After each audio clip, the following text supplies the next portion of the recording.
ठीक है। तो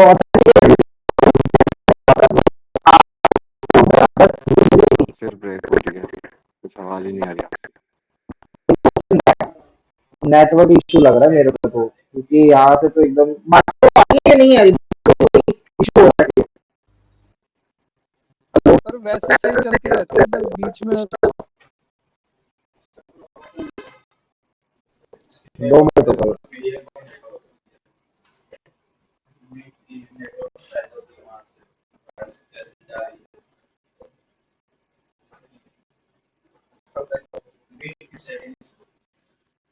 मीट की सेटिंग में क्या करना है,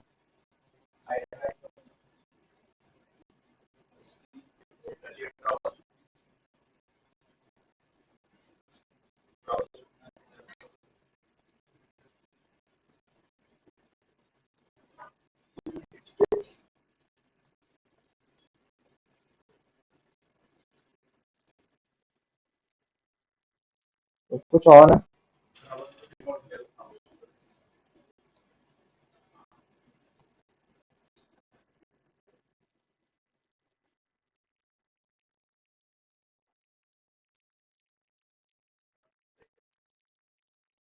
अरे वो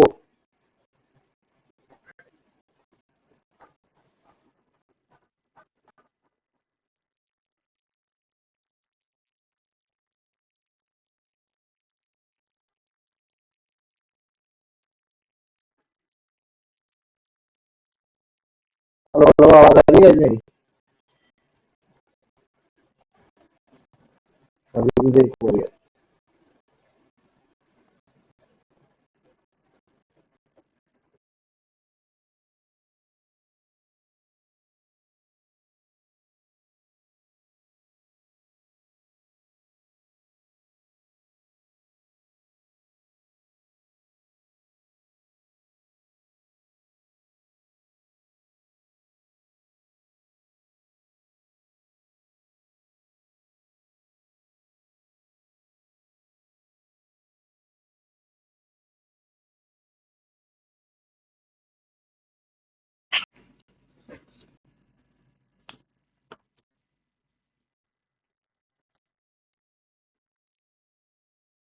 ये कौन है?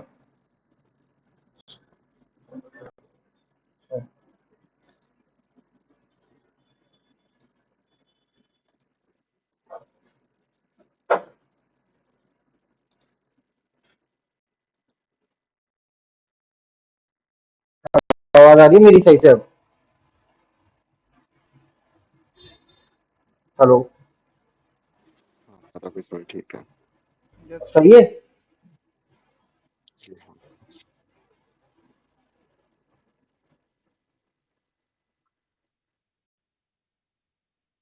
ठीक है, आगे चलते हैं।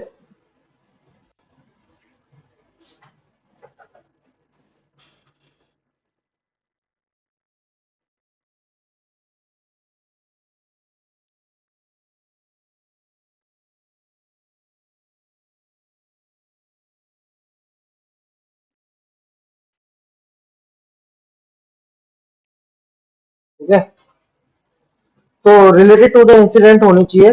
ठीक है, और रिलायबल कॉपी होनी चाहिए सॉफ्टवेयर रिपोर्ट। ठीक है, हमेशा एक चीज याद रखना, आपकी रिपोर्ट कुछ मायने नहीं रखेगी, जो सॉफ्टवेयर कॉपी आती है वो रिलायबल होती है, जो कि आगे कोर्ट में प्रोसीडिंग में जाती है। ठीक है, अब आइडेंटिफिकेशन में चलते हैं। The first process of computer forensic is to identify the scenario और to understand the case. At this stage the investigator has to identify the purpose of investigation. समझ रहे हो? ऐसे तो दिन दिन में 10 फोन आते हैं। आप ऐसे ही इमेजिंग करते रहोगे, टूल पे भी भारी, आपका भी दिमाग घूमता रहेगा कि कर क्यों रहे। स्पेसिफिक रीजन होता है कि भैया ये चीज ढूंढनी है या ये चीज करनी है, तभी आप काम करते हो। ठीक है, type of incident, party that involve in the incident, यानी ये भी ढूंढने का काम ही है आपका। And the resource that are required to fulfil the need of the case. फिर आता है आपके कलेक्शन पे। The collection chain of custody is one of the important step because your entire case is based on the evidence collected from the crime scene. ठीक है, collection is the data acquisition process from the relevant data source while maintaining the integrity of the data. Timely execution of the collection process is crucial in order to maintain the confidentiality, integrity of the data. Important evidence the loss is not acted as required.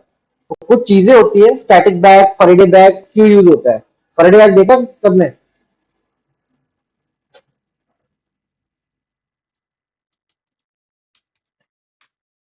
आपका Faraday bag ऐसा होता है, ठीक है?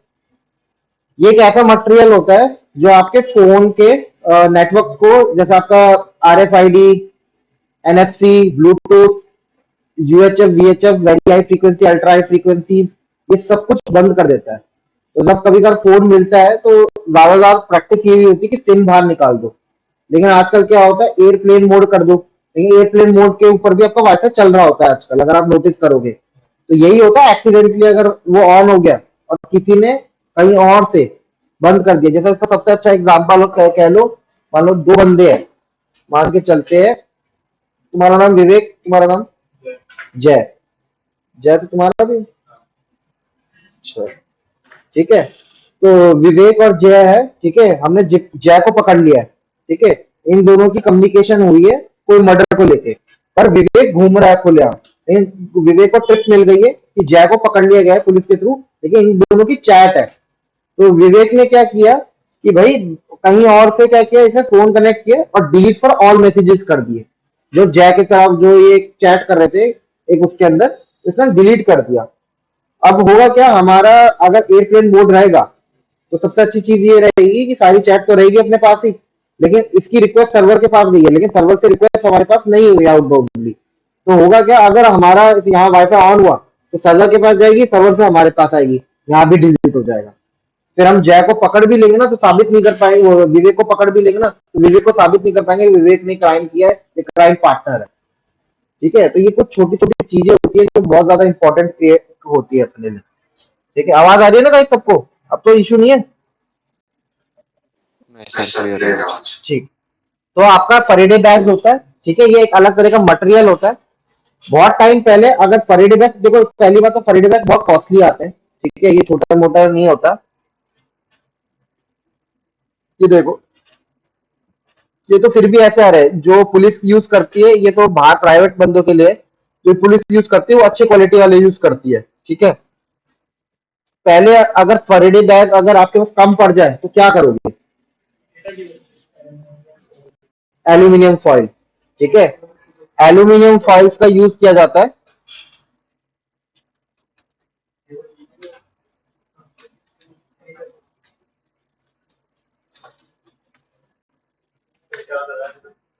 हैं? Intro करवा रहा था,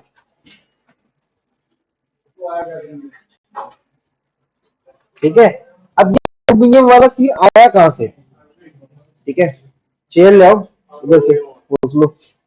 ठीक है, अब एल्यूमिनियम वाला केस आया कहां से? हुआ क्या था, 2 मिनट रुकने वाला है।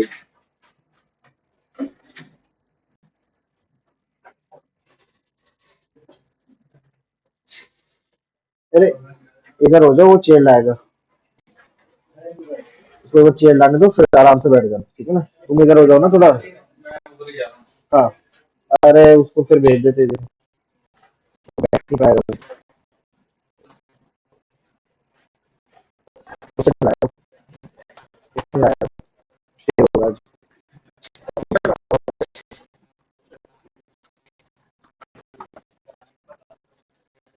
2 मिनट रुकना है इधर गाइस।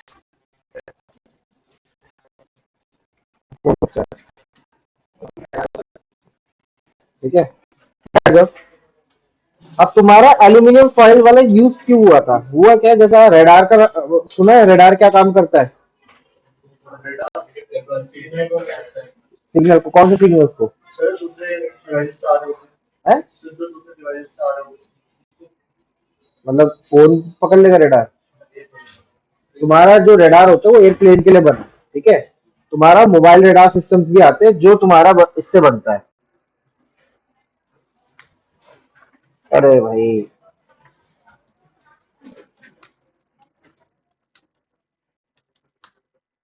ठीक है, SDR,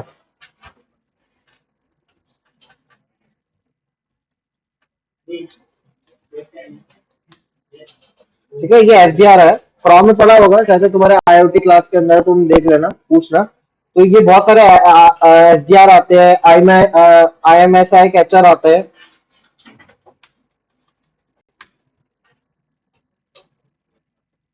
या ऐसा डिवाइस आता है पूरा। अगर मैं मान लो तुम्हारे घर के नीचे, जैसे देखा ना मूवियों में, फैमिली मैन में गाड़ी वैन खड़ी हो जाती है घर के बाहर, चुपचाप सुन रही होती है, तो कॉमन सेंस ये तुम्हारे घर के बाहर बैग में अगर मैं ये लेके टावर बैठा रहा हूँ ना, और तुम कहीं मान लो अपनी गर्लफ्रेंड से बात कर रहे हो या घर पे बात कर रहे हो 3 बजे, तो तुम फेक टावर से कनेक्ट हो जाते हो, पता नहीं अच्छा चलेगा। वॉइस गई है कहीं। अब आ रही है सही से? हाँ अभी हेलो? ठीक है। ठीक है। तो मोस्ट ऑफ द टाइम आपका ये एसडीआर और आपका सॉफ्टवेयर डिफाइंड रेडियो, ये आईएमएसआई कैचर, ये फेक वो होते हैं। तो इससे क्या होता है कि अफगानिस्तान के अंदर तुम्हारे वॉर्स चल रही थी, ठीक है, और यूएस जो आर्मी थी वो यूज करती थी अपने सैटेलाइट फोन और नॉर्मल, जो एक नॉर्मल फोन होता है, तो रशिया ने उनको मोबाइल रडार सिस्टम दिए थे, जो पहाड़ियों पे पीक पे अगर लगा दो तो पता चल जाता है कि मोबाइल सिग्नल्स कहाँ से ग्रैब हो रहे हैं। तब वो उनने ये चीज करी थी कि एल्यूमिनियम फॉइल से जब उनको कॉल करनी होती थी तभी वो एल्यूमिनियम से बाहर निकालते थे। वरना क्या होता है, आपके रियल टाइम जो फोन होता है ना, आप फोन को एयरप्लेन मोड रखो या ना रखो, वो तो एक जीयूआई के ऊपर, वो वीएचएफ और यूएचएफ दो तरह की फ्रीक्वेंसीज होती है।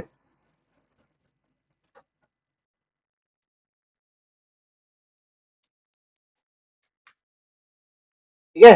अल्ट्रा हाई फ्रीक्वेंसी और वेरी हाई फ्रीक्वेंसी, ये ऐसी फ्रीक्वेंसीज होती है, अमेरिका में बैठा बंदा यहाँ की बातें सुन सकता है। ठीक है, जो कि एनएसए करती है। ठीक है। तो वहां से बंदा बैठ के डिश, आप फोन कहाँ भी बैठे हो, आपकी आवाज, नेशनल सिक्योरिटी एजेंसी,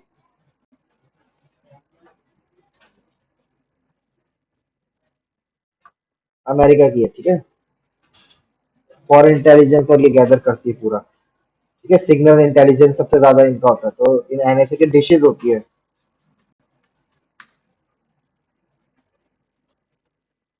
ऐसे जो डिश होती है ना, ये बहुत बड़ी बड़ी, ये यूएचएफ और वीएचएफ स्पाइंग करने के लिए होती है। तो ये इंडिया भी करता है और सेम अमेरिका, सारी कंट्रीज करती है। तो इतनी बड़ी बड़ी जो डिश दिखेगी आपको, ये सिग्नल सुनने के लिए होती है, आपको कॉल लगाने की जरूरत नहीं होती है। वो बाहर दूर से ही सुन लेंगे कि ये बंदा इस बंदे से बात कर रहा है, टावर की कैचिंग कर लेते हैं, तो टू वे कम्युनिकेशन हो जाता है। ठीक है। तो बेसिकली होता है क्या, एल्यूमिनियम फॉइल से क्या होता है कि वो पूरा का पूरा ढक जाता है, लेकिन as a prospective of forensics अगर हम उसको देखें तो ये हमारे लिए भी काम की चीज है कि बेसिकली अगर हम फरेडे बैग एक जगह पे जा रहे हैं और हमारे पास कम पड़ जाए, डिवाइस ज्यादा हो जाए, जैसे इलेक्ट्रॉनिक डिवाइस में लैपटॉप, ये फोन वोन को तो एल्यूमिनियम में रख लो, पेन ड्राइव और इनको इतना इशू नहीं है, फोन ज्यादा इंपॉर्टेंट है, तो इसको आप पूरा एक साथ पैक करके एल्यूमिनियम में रख सकते हो। ठीक है। फिर आता है आपका स्टैटिक बैग। अब स्टैटिक बैग क्या होते हैं, ये इस तरह से होते हैं। आपने देखा होगा आईओटी डिवाइस, रास्पबेरी पाई मंगवाते हो या कोई भी आर्डिनो टाइप की कुछ भी डिवाइस मंगवाते हो, वो ऐसी पोजीशन में आता है प्लास्टिक की, स्टैटिक टाइप। तो इस स्टैटिक बैग का यूज क्यों हो रहा है, तो बता सकते हैं, मतलब स्टैटिक बैग ही क्यों? क्या नया? अरे यार, हवा से क्या हो जाएगा डिवाइस को?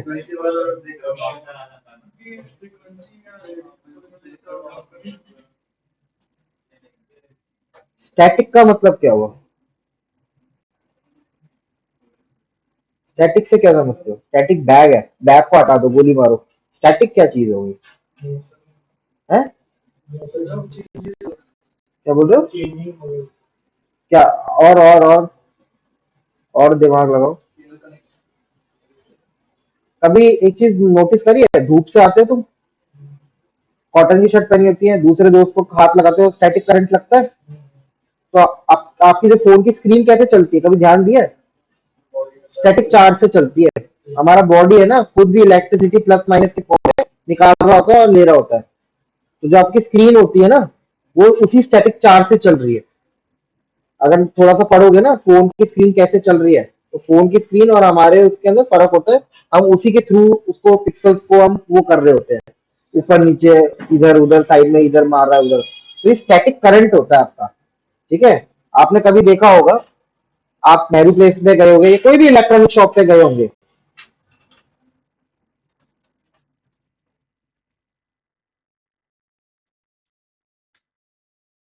ऐसे करके मैट लगाई हुई होती है उसने, ठीक है, ऐसे करके। अब इसमें दिखा ही नहीं रहा। हाँ, टेबल पे जो होती है,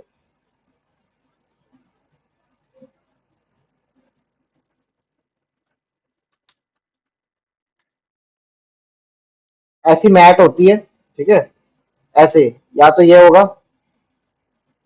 आ गया, हाँ, ऐसा कुछ लगाया होगा मैट। और ये, अब मेरे को एक चीज बताओ, जो तुम्हारी ये टेबल होती है वुड की, ये गुड कंडक्टर है उसका, इलेक्ट्रिसिटी का, या फिर बैड कंडक्टर है? बैड कंडक्टर है। तब भी आपके ये टेबल पे लगती है, क्योंकि क्या होता है, वो मेनली क्या है, जो आपका वुड है, बैड कंडक्टर है। तब तक पानी नहीं जाएगा तब तक तो वो नहीं करेगी आपको भी।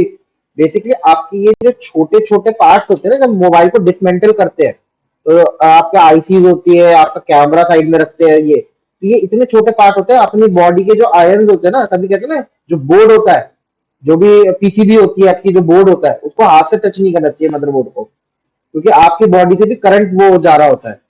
तो उसके अंदर अगर वो फ्लक्चुएट कर गया, कोई आईसी बर्न हो गई तो खत्म। तो इसीलिए आपका स्टैटिक बैग यूज किया जाता है, जब आपके हार्ड डिस्क को रखने के लिए, एसएसडी को रखने के लिए कोई भी करंट चार्ज पास ना हो। हाँ, क्या मतलब? हाँ, डैमेज ना हो, तभी आपका स्टैटिक बैग को यूज किया जाता है। आपने देखा होगा, ऐसे रैम एसएसडी इसी में आती है, और इनके ऊपर एक स्टिकर और लगा होता है फ्रेजाइल का। फ्रेजाइल का क्या होता है मतलब? तो जैसे कांच के सामान होता है, अमेजोन से मंगवाते हैं, फ्रेजाइल लिखा होता है, यानी टूटने उटने का सामान है इसमें, शीशे का सामान है, ज्यादातर यही लिखा होता है। तो इसीलिए आपका स्टैटिक बैग यूज किया जाता है। मेरा पड़ा होगा, मैं दिखाता, कल लेके आऊंगा, नहीं कल नहीं, अगली मंडे के बाद ही लाऊंगा, वो घर जाऊंगा तो, ठीक है। तो ये स्टैटिक बैग तुम्हारा इस तरह से होता है, इसकी पैकेजिंग इस तरह से होती है। कभी भी स्टैटिक बैग ऐसे नहीं रखते, ऐसे कि आधा काट के रख दिया, पूरा इसको बंद करके रखेंगे। जो भी आपको इलेक्ट्रॉनिक एविडेंस मिला as a hard disk SSD, ठीक है, आपने इसको रखा और उसके ऊपर स्पीकर और लगा दोगे कॉस्टियस का, ठीक है। तो ये आपका जो भी करंट होता है उससे बचाता है। चाहे आपको टेबल पे भयंकर करंट भी फैल रहा हो ना, तब भी रख दोगे, कुछ हार्म नहीं करेगा, क्योंकि मटेरियल ही ऐसा होता है, स्टैटिक ये। फिर आता है आपका आरएफ बॉक्स।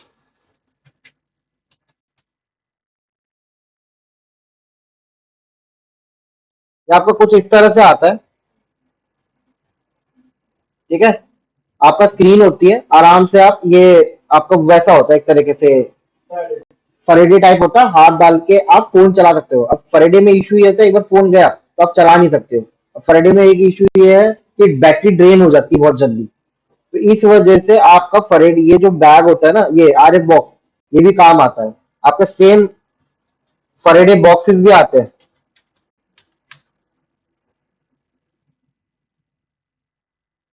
लोग गाड़ियों की चाबियां देते, ये तो आरएफ बॉक्स हो गया, ठीक है। ये आपके फरेडे बॉक्स के अंदर आपकी चाबियां, चाबियां क्यों रखने की जरूरत होगी?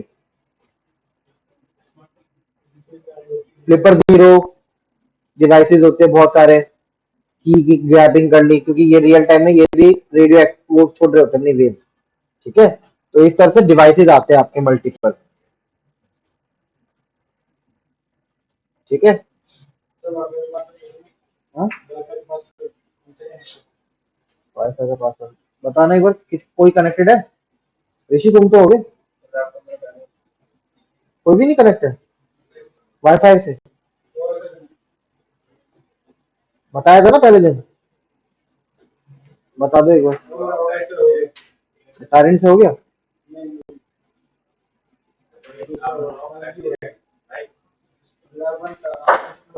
बंद हो, ये स्पीड कम होगा, इससे कर लो, बता रहा पासवर्ड। फिर एग्जामिनेशन पे आते हैं। The aim of third process is to examine the collected data by following standard procedure technique tools and methodology to extract the meaningful information related to the case. फिर आते हैं एनालिसिस पे। Since all five process are linked together, the analysis is the procedure to analyse the data acquired after examination process. At this stage the investigator search for the possible evidence against the suspect, if any, use the tools and techniques to analyse the data, ठीक है। आपने वो देख लिया, हाँ sir जैसा मैंने तो फोटो देखी थी, उसका फोल्डर का पार्ट ये था वो था, कुछ काम नहीं आएगा। आपके पास सॉलिड प्रूफ, उसका स्नैपशॉट है, आप दिखा सकते हो, एज अ प्रूफ वो ही होगा। सेम कंपनी भी आप बोल दो मैंने बग बाउंटी करी है, ये की है, वो करी है, ठीक है, ठीक है, मैंने बग बाउंटी करी है, ये करी है, वो करी है, उसमें कोई वैल्यू नहीं रहेगी बात। हाँ? 2 मिनट रुकना है पर गाई। हाँ? राहुल सर के साथ बैठ जाओ थोड़ी देर। हाँ आया आज। 42।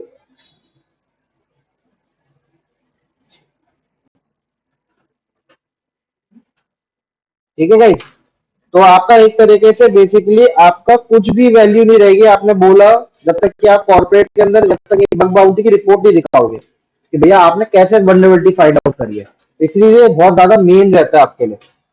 फिर आते हैं आपकी रिपोर्टिंग के ऊपर। This is the final but the most important step. At this step an investigator need to document the process use to collect, examine and analyse the data. यहाँ पूरा एक डिटेल रिपोर्ट लिखते हो कि मैंने कैसे निकाला डेटा, कैसे उस बंदे ने रखा था, उसने अगर छुपाया था, कोई एंटी फंसी टेक्निक यूज करी थी वो बताना है, डेटा कैसे हमारे को मिला, कैसे एक्चुअली था, टाइमिंग का फर्क, किस डेट टाइमिंग का था, सारा आपका इनिशियल है। क्योंकि फॉरेंसिक एक ऐसा खेल है, ब्लू टीमिंग एक ऐसा खेल है जहाँ टाइमिंग का खेल है। टाइम हर चीज जगह काम आएगा आपका। किस टाइम पे एविडेंस कलेक्ट कर रहे हो, किस टाइम पे सीज कर रहे हो, सारा कुछ आपका काम आएगा। ठीक है, फिर बात करते हैं फोटोग्राफी की। ठीक है, to record the crime scene. कोई इंजीनियरिंग बैकग्राउंड से बीटेक, और कोई ऑनलाइन है इंजीनियरिंग बैकग्राउंड से बीटेक, कोई भी ऑनलाइन? बीटेक के अंदर एक चीज सिखाई जाती है आपके, इंजीनियरिंग ड्राइंग करिए तुमने? हाँ सर। उसमें फ्रंट व्यू, साइड व्यू करा है? तो उसी हिसाब से आपकी फोटोग्राफी आती है। अगर मान लो कोई एविडेंस साइड से सामने पड़ा है तो उसका फ्रंट व्यू, साइड एंगल, जैसे वो देखा ना मूवियों में एफबीआई वाले पकड़ते बंदे को? नहीं, खोज लो ना आगे, यहाँ से आगे से खोज लो। वो बीच वाला एक रूम है उसमें से ले लेना, सीधा जो है तुमको रूम ना मिले ना, सामने एक लैब है, सामने एकदम सीधा है यहाँ से। हाँ छोटी सी ले लेना, उसमें मेन वाली चेयर ले लेना। ठीक है, अब आगे चलते हैं। तो बेसिकली आपने देखा होगा ना साइड साइड एंगल, तो ये रियल टाइम होता है आपका। एंगल्स में फोटोग्राफी करी जाती है, साइड से, फ्रंट व्यू, साइड से, क्योंकि एविडेंस का आपको सारा कुछ मेंटेन करके फोटोग्राफी बहुत इंपॉर्टेंट है। मान लो तुमने लैब में मेरे पास फोन लेके आए और मैंने बोला हाँ ठीक है मैं कर दूंगा, मैंने चेक ही नहीं किया, फोन की स्क्रीन डेड है, फोन के अंदर कहीं भी खरोचे लगे हुए, वो मेरे पे नाम आ जाएगा। तो जब मेरे पास एविडेंस आएगा, फोन चल रहा है, रनिंग कंडीशन में, चार्जिंग कंडीशन में, ये सारी कुछ छोटी छोटी चीजें याद रखने वाली चीज होती है। क्योंकि आप ले लोगे कल की डेट में, सामने वाला बंदा जो देने आया भाई तुमने खराब कर दिया। तुमने देखा होगा नेहरू प्लेस में भी जब तुम फोन रिपेयर करने जाते हो तो वो, या लैपटॉप रिपेयर करने जाते हो तो रैम पे, सीपीयू पे हर जगह साइन करवाता है आपका। क्यों करवाता है वो? कि आपका मदरबोर्ड है, मैं कोई चीज चेंज नहीं करूंगा, फोटोग्राफी करके चले जाओ। वो इसीलिए करता है कल की डेट में जो ग्राहक है या फिर जो क्लाइंट है वो उसके ऊपर वो ना कर दे कि भैया तुमने खराब कर दिया या तुमने कोई पार्ट चेंज किया है। तो ये छोटी छोटी चीजें होती है जो आपको याद रखनी होती है। फिर आता है 65B, जो मैं यहां बता रहा था, ये रहा। अब 65B क्या था? Now replace with the section 63CA, के अंदर चेंज हुआ अमेंडमेंट में। ठीक है, any information contain in electronic record that is printed on a paper, stored, recorded और copied in optical magnetic media produced by computer is deemed to be a documented under the evidence act under section 63। जो section 65B था अब वो section 63 हो गया। उसके अंदर भी CA करके एक अमेंडमेंट बनाया उसके अंदर। तो जो भी एविडेंस कलेक्ट होगा उसकी जो भी प्रोसीजर करूंगा मैं, जो हमारी एसओपी कहती है कि इंट्रोडक्शन, कलेक्शन, एग्जामिनेशन, वो सारा मेरे अंडर रहेगा। एक पेपर होता है उसमें कंपनी का नाम, जो ऑथराइज लाइसेंस कंपनी है उसका नाम जाएगा, आपका प्रोसीजर जाएगा, और फिर उसका डॉक्यूमेंट साइन करके वो आगे कोर्ट में जाता है। जो ये पेपर देगा उसको टेस्टिमनी देनी पड़ सकती है। टेस्टिमनी समझते हो? टेस्टिमनी नहीं समझते? जो कोर्ट के अंदर गवाही देने जाता है, जो कहूंगा सच के सिवा कुछ नहीं कहूंगा। क्योंकि भाई आप हो न्यूट्रल बॉडी, आप ना सही और गलत के बीच में नहीं हो कि आप सही की तरफ हो या गलत की तरफ हो। आपका काम है सिर्फ पॉलिटिक्स करना। आप नहीं जानते कौन सी पार्टी है, कौन सी पार्टी लड़ रही है। हो सकता है ओपोनेंट पार्टी बोल दे मेरे को फॉरेंसिक वाले बंदे पे यकीन नहीं है, प्लीज तब जिसने भी इसकी फॉरेंसिक करी है उसको कोर्ट में हाजिर किया जाए। तो आपको पेशी में जाना पड़ सकता है। बहुत बार ऐसा होता है कि आपको, जैसा मेरा एक दोस्त है उसको जाना पड़ गया था, मध्य प्रदेश में था, उसको जाना पड़ गया था वहां पे। वही होता है नॉर्मल जो आप टीवी में भी देखते हैं, जो कहूंगा ये होता है प्रोसीजर, जो कहूंगा सच कहूंगा। उसे क्रॉस क्वेश्चन किया जाता है, किस टाइम पे किया था, क्या निकला था। हो सकता है कभी कभार बंदा काम खुद नहीं करता, किसी और से करवाता है, या हो सकता है पैसे दिए होते तो पता चल जाता है। उसे आगे पीछे क्वेश्चन आउटपुट पुट किए जाएंगे, इधर उधर इधर उधर इधर उधर, सच्चाई निकल जाती है कभी कभार। तो इसलिए अब 65B के लेटर में आता क्या था वो समझते हैं। This certificate include evidence name detail और अदर रेलेवेंट स्पेसिफिकेशन। अगर मेरे को कोई हार्ड ड्राइव मिली है या पेन ड्राइव मिली है तो उसकी सारी डिटेल जाएगी, सैंडिस्क कंपनी के serial number, black and white, plastic body, कितना डेटा है, 8 GB की पेन ड्राइव, ये सारी डिटेल जाएगी उसकी। फिर आता है tool that we use to examine the evidence, यानी कौन से टूल से हमको इसको एग्जामिनेशन किया है। मैंने एफटीके से एग्जामिन किया या कोई और टूल से। फिर आपका जाता है computer use in whole this process, किस कंप्यूटर पे बैठ के आपने इसकी फॉरेंसिक करी थी, तो उसमें ये डिटेल जाती है।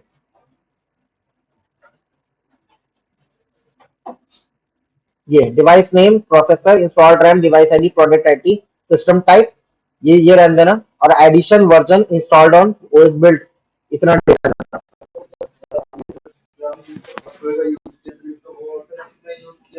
हाँ मतलब कहने का मतलब ये है, 2 मिनट। एक तो डिवाइस जो एविडेंस है उसकी डिटेल जाएगी, कौन सा टूल यूज कर रहे हो, क्योंकि टूल का वर्जन जाता है। अब हो सकता है कि FTK 1.2 है तुम्हारे पास और लेटेस्ट चल रहा है 1.7। तुम अपनी जगह गलत नहीं है, लेकिन तुम्हारे को अपडेट रखना चाहिए था। तो तुम्हारे FTK 1.2 ने निकाली 1000 फोटो, पर वही FTK 1.7 ने निकाली 1035 फोटो। नया टूल ज्यादा चीजें निकालेगा। ठीक है, तो तुम अपनी जगह गलत नहीं है, लेकिन तुम्हारे को टूल का वर्जन और टूल की डिटेल होती है। कभी कभार है ना, वो टूल का लाइसेंस पूछ लेते हैं। बहुत सी कंपनी होती है फेक टूल, क्रैक टूल से काम कर देती है। बहुत, अभी तुम घुसे नहीं है वीएपीटी की मार्केट में, बहुत कंपनी ऐसी होगी बगसूट क्रैक वाले से ही असली पेनिट्रेशन टेस्टिंग करके आगे रिपोर्ट पहुंचा रही है और पैसा कमा रही है। ठीक है ना, तो मार्केट में घुसोगे तो बहुत ज्यादा तुम्हारे को पता चलेगा क्रैक टूल से ही काम कर देते हैं। वही तो ऑडिटिंग होती है, तब परचेज करना पड़ेगा। 4 लाख का है, 5 लाख का परचेज करो, नहीं तो फिर पेनल्टी भरो। ठीक है, और फिर computer use in whole this process, किस कंप्यूटर में बैठ के ये एविडेंस को मैंने एग्जामिनेशन किया, ये क्यों इंपॉर्टेंट है। कहने का मतलब है, जैसे मान लो एक विवेक का ही ऑप्शन लेते हैं, दिवाली से एक दिन पहले इसके पास कोई केस आया लैब में। ठीक है कि भैया ये एक एविडेंस है और इसकी डेटा रिकवरी करनी है। ठीक है, और कोई हार्ड ड्राइव है। ठीक है, तो विवेक ने बिना चेक करे, बिना ठीक है हो जाएगा, और विवेक ने दिवाली के दूसरे दिन उसको कह दिया कि दूसरे दिन आ जाना, दिवाली के दिन, दिवाली के बाद, और मैं आपको ये हैंडेड ओवर कर दूंगा। अब विवेक पे पहले से ही इतने सारे केसेस पेंडिंग थे, 16, एक 17 आ गया अलग से। तो विवेक ने क्या किया कि भाई ये एविडेंस है ना, बोला अपने थर्ड पार्टी जो वेंडर्स होते हैं जो मार्केट में करते हैं फर्जी का काम, उसको दे दिया कि बोले तू मेरे को रिपोर्ट रिपोर्ट बना के और ये दे दे, मैं पैसे दे दूंगा। विवेक तो यहाँ से तो मोटा पैसा कमा रहा है, वहां थोड़ा बहुत दे देगा और इसका काम भी बच गया, टाइम भी बच गया। ठीक है, विवेक को याद नहीं रहा तो जल्दबाज में, अब वो एविडेंस इसको विवेक को नहीं पता था कोर्ट में जाना है। अब वो कोर्ट में एविडेंस गया, वहां विवेक को जाना पड़ा। अब विवेक का कंप्यूटर था ये AMD Ryzen 5, लेकिन जिस बंदे ने किया उसका इंटेल i3 i4 था, i5 था। ठीक है, अब विवेक से पूछा आपके कंप्यूटर की डिटेल स्पेसिफिक, विवेक तो बोलेगा खुल के कि भैया मैं तो AMD Ryzen 5 यूज कर रहा हूँ, लेकिन वहां रिपोर्ट में क्या लिखा हुआ इंटेल। तो बहुत बार ऐसे पकड़े जाते हैं, क्रॉस क्वेश्चन करे जाते हैं बैक टू बैक कोर्ट के अंदर कि भैया ऐसा हुआ ऐसा हुआ ऐसा हुआ, निकल जाता है सच।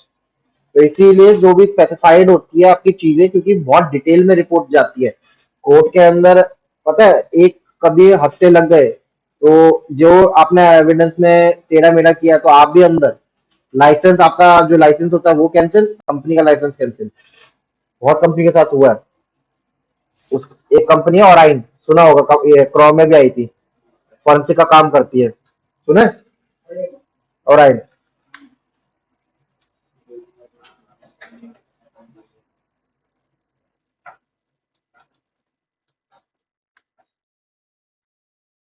पता नहीं उसकी वेबसाइट कौन सी है, ओराइन क्या है वो, यूरिन, जो भी हो, अपन को क्या मतलब, एक कंपनी है समझ के चलो। उसने क्या किया, एक टूल आता है डालका सॉफ्ट, ठीक है।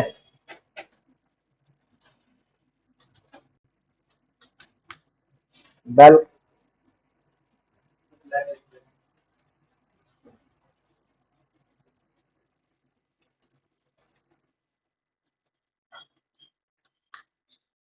ठीक है, एक टूल आता है फॉन्सी का, डालका सॉफ्ट। ये लगा के चलो, आता होगा 6 7 10 लाख का टूल है ये, ठीक है। और रायन ने क्या किया, एक अपना जो वो होते हैं, क्या कहते हैं, एक प्रोग्रामर को बुलाया, हायर किया। उनने ये टूल परचेज किया हुआ था पहले एक बार, लेकिन इसका लाइसेंस 1 साल का ही था, तो 1 साल के अंदर हो गया। तो उन्होंने क्या किया, इसको मंगवाया और इसको रिवर्स इंजीनियरिंग करवा के इसकी कुछ डीएलएल जो लाइसेंस की होती है चेंज करवाई, ठीक है। और मार्केट में इसको एज अ खुद वो बन गया मार्केट में सेलर, और बोला कि हमारे पास डेल्का सॉफ्ट ओरिजिनल पड़ा हुआ है और इंटरप्राइज लाइसेंस है, सबको मैं बांट सकता हूँ। तो मार्केट प्राइस थी 10 लाख रुपए, ये 4 लाख में बेच रहा था, और बहुत कंपनी को इसने बेचा, और वो ओरिजिनल लाइसेंस समझ के खरीद रहे थे। बाद में जाके इनकम टैक्स वालों ने पकड़ा, मतलब इनकम टैक्स के साथ ही काम करते थे, इनकम टैक्स वालों ने ये यही सेम लाइसेंस नंबर दूसरी कंपनी में भी देख लिया। तो उनको ये लगा अजीब सा, तो उन्होंने फिर किया, तो ये ब्लैक लिस्टेड है बहुत जगह से। राम राम भाई। मतलब कुल मिला के कुछ जगहों पे ब्लैक लिस्टेड है, मतलब इनकम टैक्स के साथ एक दो जगह पे ही काम कर सकती है, जैसे मध्य प्रदेश में काम कर सकती है, आप मुंबई में नहीं काम कर सकती, डीआरआई में काम नहीं कर सकती, दिल्ली पुलिस में भी थोड़ा बहुत काम है इसके पास, जयपुर इनकम टैक्स के साथ काम कर सकती है। तो एक दो जगह पे ही काम है, तो ये ऐसी धांधलियां चल रही है, ठीक है। तो आपका ये computer use in whole this process, आपका टूल दैट वी यूज, तो ये सारा चीज प्रॉपर होनी चाहिए, क्योंकि ये इतना तगड़ा लेटर होता है ना। पूरा अगर ये इधर उधर बिगड़ गया, पूरा आपने चाहे 1 साल मेहनत करी हो या 2 साल मेहनत करी हो, एविडेंस पे जीरो हो जाएगा काम। क्यों? क्योंकि आपने मेंटेन ही नहीं किया 65 बी। ये लेटर बहुत इंपॉर्टेंट होता है, एक समझ लो वारंट की तरह होता है, वारंट दिखाते ना कि तुम्हारे घर पे मैं कर सकता हूँ या नहीं, वो सारी चीजें। फिर आपका 3 इयर्स ऑफ कंप्यूटर फॉरेंसिक्स आता है। अब आपका पार्ट आता है इंसिडेंट रिस्पॉन्स का, कि बेसिकली इंसिडेंट रिस्पॉन्स में काम करने का पैटर्न क्या रहता है, ठीक है। तो आपका वह है ना, अब एक चीज याद रखना, इंसिडेंट रिस्पॉन्स में इतना कोर लेवल नहीं आएगा आपका। मैंने क्या बताया था, स्टॉक में कम है, डिजिटल फॉरेंसिक्स में थोड़ा कोर लेवल है, फिर इंसिडेंट रिस्पॉन्स में थोड़ा कम है, थ्रेट इंटेलिजेंस में कोर लेवल है, एनालिसिस कि पुराने लॉग। तो इधर क्या काम होता है, इधर इतना दिमाग नहीं लगाया जाता। Computer forensic incident response essential. They are provide a 3 A's of the computer forensics that are applicable for the Windows and other OS as well. Acquire the evidence without altering and damaging the original. ठीक है, जो असली evidence निकले उसको बिना alter, यानी उसमें changes करे हुए ना, उसको डैमेज करे हुए डेटा एक्विजिशन करना है। Authenticate that the recovered evidence is same as the original seize data. इसका मतलब क्या है, जो आपने डेटा निकाला है और जो असली एविडेंस है, सेम डेटा निकला है ना, ये तो नहीं है ऊपर नीचे 10 20, हम कहते हैं 10 20 का फर्क होगा, वो भी नहीं होना चाहिए। सेम जैसा निकला है वैसा का वैसा होना चाहिए। फिर analyse the data without any alteration. ये होता है इनका काम करने का तरीका इंसिडेंट रिस्पॉन्स में, जो टोटल तुम्हारा कॉर्पोरेट में होता है। निकाला, चेक किया, ऑथेंटिकेट किया और एनालाइज किया, खत्म। आप अपनी रिपोर्ट सबमिट करते हो, पैसा मिलता है, खत्म। पैसा मतलब टेंडर बेस्ड काम होता है। मान लो क्रॉ है, क्रॉ के अंदर डेटा ब्रीच हो गया, केपीएमजी ने टेंडर ले लिया, केपीएमजी आएगी, केपीएमजी के इंसिडेंट रिस्पॉन्स के बंदे आएंगे, सारे कंप्यूटर चेक करेंगे, सब कुछ करेंगे, सर्वर को चेक करेंगे, सर्वर का बैकअप निकालेंगे, रैंसमवेयर मालवेयर जहां भी होगा उसको निकाल के इवैक्यूएट कर देंगे, और आपका रन टू बिजनेस स्टार्ट हो जाएगा, और वो वाला लैब में 1 2 महीने बाद रिपोर्ट दे देंगे, तो हम उनको पैसा दे देंगे। एक कंपनी है तुम्हारी,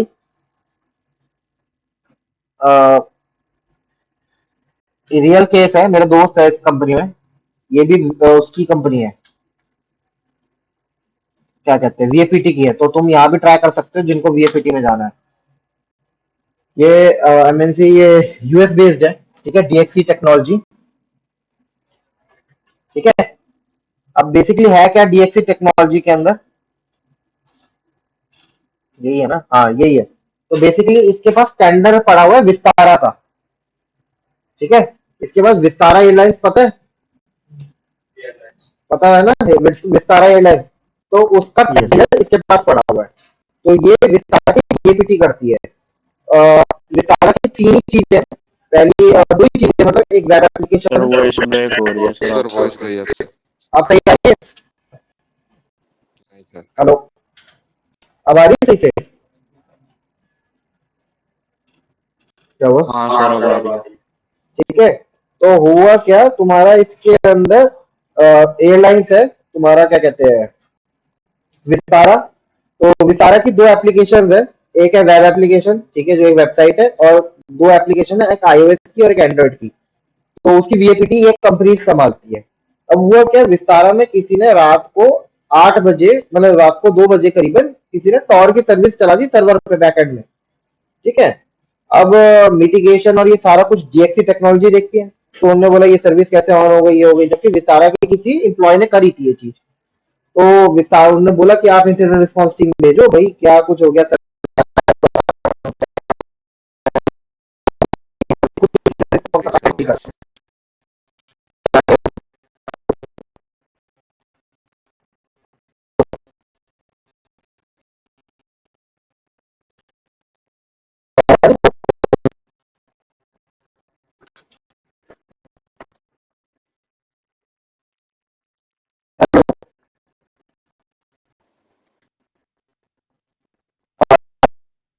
सर आपकी कोई आवाज नहीं आ रही।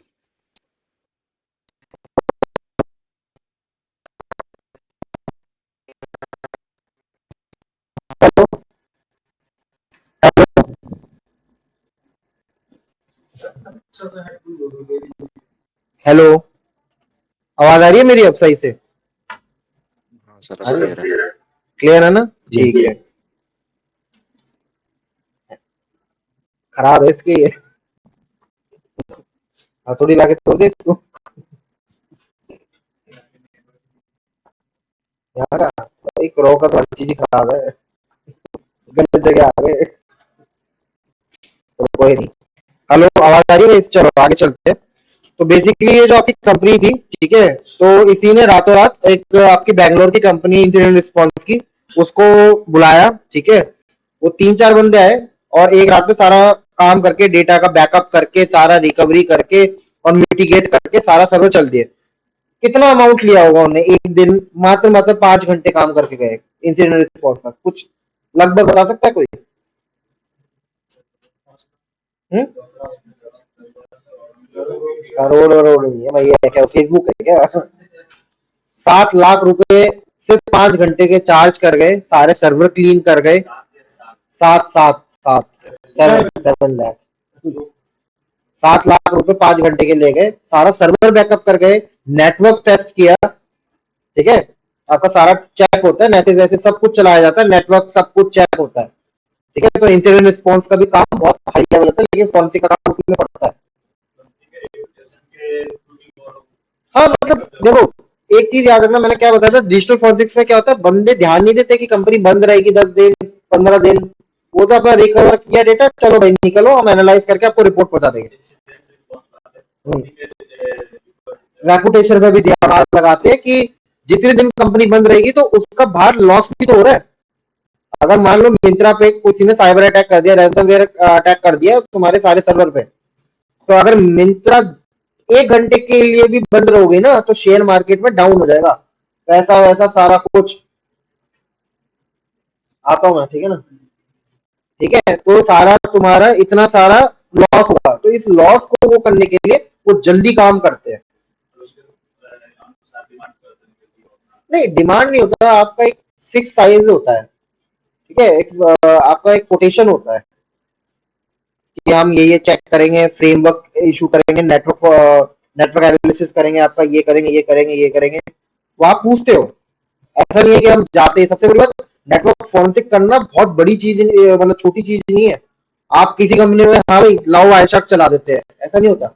वहां उस कंपनी में उसने कैसे टोपोलॉजी बनाई हुई है अपनी, कैसे विलियंस काटे हुए हैं कि अकाउंट डिपार्टमेंट अलग है, वीपीटी अलग है, कोडिंग डिपार्टमेंट अलग है, कैसे नेटवर्क आ रहा है। आपको नेटवर्क आर्किटेक्चर क्रॉम मत समझना, मतलब नेटवर्क आर्किटेक्चर बहुत अलग होता है कि अगर एडी सेटअप किया तो वो कितने राउटर स्विचेस लगाए हुए, फायरवॉल से होता हुआ क्या जा रहा है, अलग लॉग रूम क्या बन रहा है, ये सारा कुछ। तो कोई कंपनी में जब आप आते हो तो आपको वहां दो बंदे चाहिए होते हैं, एक जो नेटवर्क आर्किटेक्चर का वहां का बंदा होता है, वो आपको गाइड करता है कि मेन सर्वर कहाँ है, कहाँ सबसे पहले स्विच हुआ था वो। और एक होता है एडी एडमिनिस्ट्रेटर वाला जो बंदा होता है, जो रेड संभाल रहा है, अगर लिनक्स बेस्ड सर्वर है या फिर माइक्रोसॉफ्ट एडी सेटअप है, तो वो सारा समझाता है कि हमने एडी कैसे कॉन्फ़िगर करी है, कौन से डिवाइस में किसी एम्प्लॉय ने क्लिक किया, कैसे फिशिंग। तो ये आपको पूरा कॉन्फ़िगर पता होना चाहिए आर्किटेक्चर कि आपको कहाँ जाके वो करना है। कभी अगर हम वायरस इधर उधर ढूंढ रहे होते, मेन एडी में कॉन्फ़िगर उसको ब्लॉक कर दो, सारे डिवाइस बंद हो जाएंगे। या नहीं तो कोई भी आपका डिवाइस मिला हुआ है कि भैया हाँ एक एम्प्लॉय ने गलती से किसी मेल पे क्लिक कर दिया और वायरस आ गया, तो आप उसको स्टैंड अलोन कर देते हो। एक वर्ड होता है स्टैंड अलोन का मतलब पीसी को नॉर्मल एक्टिव कनेक्शन कर देते हैं, तो उसकी टेस्टिंग अलग तरीके से होती है। ठीक है,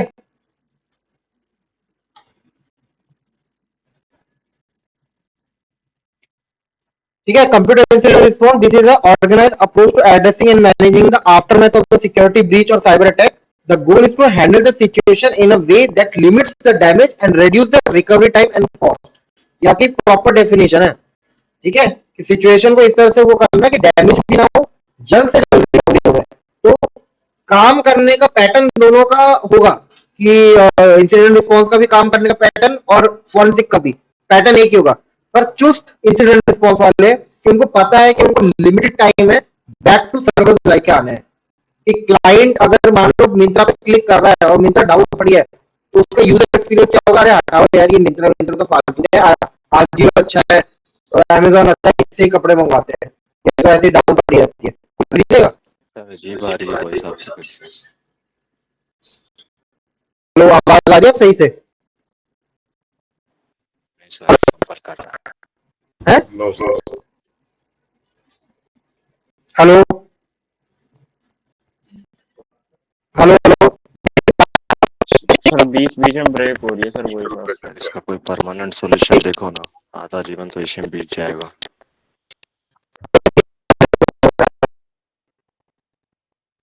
अभी ब्रेक हो रही है।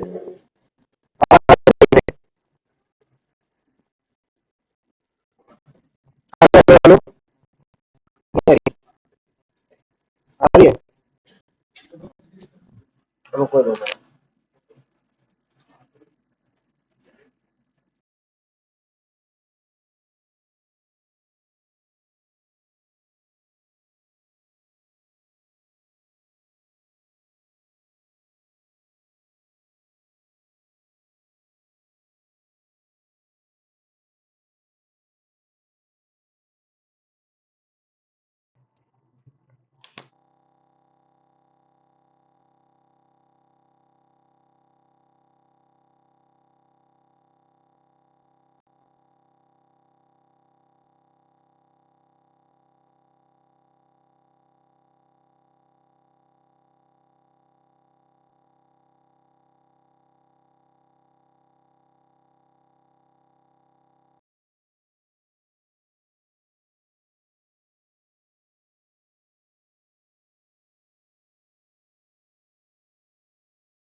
क्या चीज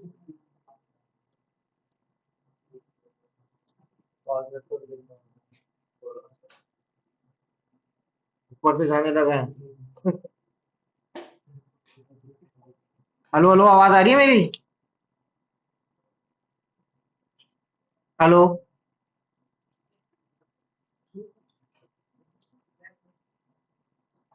हेलो हेलो गाइस, आवाज आ रही है मेरी?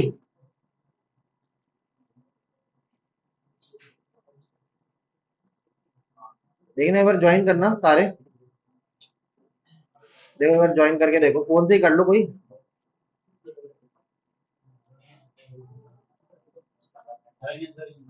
आवाज नहीं आ रही इसमें? सर आवाज आई नहीं थी, आ गई।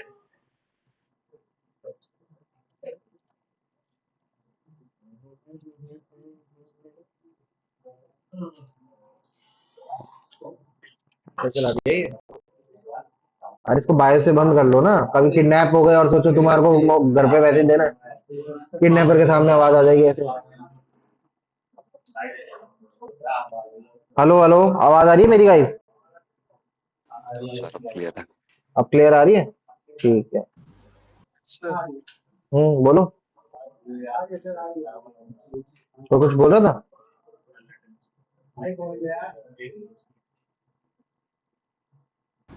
आ रही है सर। चलो ठीक है, स्टार्ट करते हैं वापस से। अब यहाँ चलते हैं अपन, setting up a computer forensics lab. ठीक है, टाइप ऑफ इन्वेस्टिगेशन, सबसे बड़ी बात है, आप एक लैब, आवाज जा रही है ना, देखना आवाज आ रही है ना। हेलो। यस सर आ रही है। ठीक है। सर क्लियर है। तो setting up a computer forensic lab का क्या मतलब है कि बेसिकली जब आप एक लैब खोलते हैं, तो याद है हमने सबसे पहले एक चीज पढ़ी थी, लाइसेंसिंग। ठीक है, क्रॉ अगर एक मान लो आज बोलती है कि मैं मार्केट में ट्रेनिंग तो कराऊंगा, साथ में डिजिटल फोरेंसिक की लैब भी खोल रहा हूँ, तो उसको लाइसेंसिंग लेनी पड़ेगी वीएपीटी की। पता है तुम्हारे को लगता है कि वीएपीटी का कोई भी कंपनी स्टार्ट कर सकता है आज की मार्केट में। मैं मान लो मैं बोलता हूँ यशु .com मैंने साइट बनाई और मैं वीएपीटी, इंडिया में कोई वैल्यू नहीं है, आपकी साइट को एक दो प्रोजेक्ट मिल जाएंगे साल में, वो भी 5 लाख 10 लाख का प्रोजेक्ट मिल गया, बहुत बड़ी बात होगी आपके लिए, लेकिन मार्केट में उसकी वैल्यू नहीं होगी। आपको मैंने कल एक चीज बताई थी, सर्टेन, बहुत सारे बंदों को वीएपीटी की कंपनी लाइक केपीएमजी, ये सर्टेन अप्रूव्ड होती है। सर्टेन इम्पैनलमेंट का एक रिक्वेस्ट फॉर्म होता है, जिसमें आपको भरना पड़ता है आपने प्रीवियस कौन से बंदे हैं, और आपका पास वीएपीटी के अंदर ओईसीपी का एक बंदा होना चाहिए, सीएच के बंदे होने चाहिए, सर्टिफाइड बंदा होना चाहिए। कुछ एक दो ने अपने उसमें डाला हुआ है ओईसीपी, सीआरटीपी, सीआरटीओ, ये कुछ सर्टिफिकेशन होने चाहिए, तभी आप इसके अंदर। तो क्रॉ ने करने की कोशिश करी थी, क्रॉ का हुआ नहीं। ठीक है, उसमें फॉरेंसिक वाला बंदा भी जा सकता है, ठीक है ना। तो ये जो ही कंपनी वीएपीटी के प्रोजेक्ट उठाना चाहती है मार्केट में, वो सर्टेन अप्रूव्ड होनी चाहिए, क्योंकि ये हमारी इंसिडेंट रिस्पॉन्स टीम करती है पूरा काम, तो ये सारा कुछ चेक करती है, तभी आप एक वीएपीटी की कंपनी स्टार्ट कर सकते हो। ठीक है, जितनी भी बैंगलोर में छोटी बड़ी कंपनी जितनी भी है, वो एक बार बैठ गई, क्योंकि इसमें क्या होता है 12 बंदे बैठे होते हैं, 12 15 बंदे पैनल में बैठे होते हैं, राउंड टेबल भी होता है और आपका टेस्ट होता है। तो उसके अंदर जैसे मान लो कंपनी का ओनर कौन है, मोहित सर, मोहित यादव, तो मोहित यादव को जाना बैठना पड़ेगा उधर, जैसे इनसे भी क्वेश्चंस होंगे इनके, on the basis of their certification and knowledge. जैसे इन्हें सीसा किया हुआ है, ये सीएसएसपी करा हुआ है, ब्लू टीमिंग का ये और हो गया मिक्सचर, या सिक्योरिटी प्लस किया है, तो उससे रिलेटेड क्वेश्चंस पूछे जाएंगे।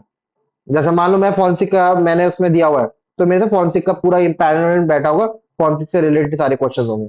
फिर अप्रूव्ड हो जाओगे, थप्पा लग जाएगा, तो हम वीएपीटी के सारे प्रोजेक्ट्स ले सकते हैं मार्केट में, और कोई भी हंसी हंसी आराम से हमारे को दे देगा मस्त वीएपीटी का प्रोजेक्ट। तो आपकी लाइसेंसिंग की बहुत ज्यादा जरूरत होती है, ये भूल जाना कि भैया मार्केट में कहीं से भी स्टार्ट कर दे, नहीं तो ऐसा नहीं है, छोटे प्रोजेक्ट्स मिल जाते हैं। अगर आपको कमाने हैं 10 15 हजार 20 हजार, अपवर्क चले जाओ, अपवर्क के अंदर वीएपीटी के प्रोजेक्ट्स आते हैं बहुत सारे।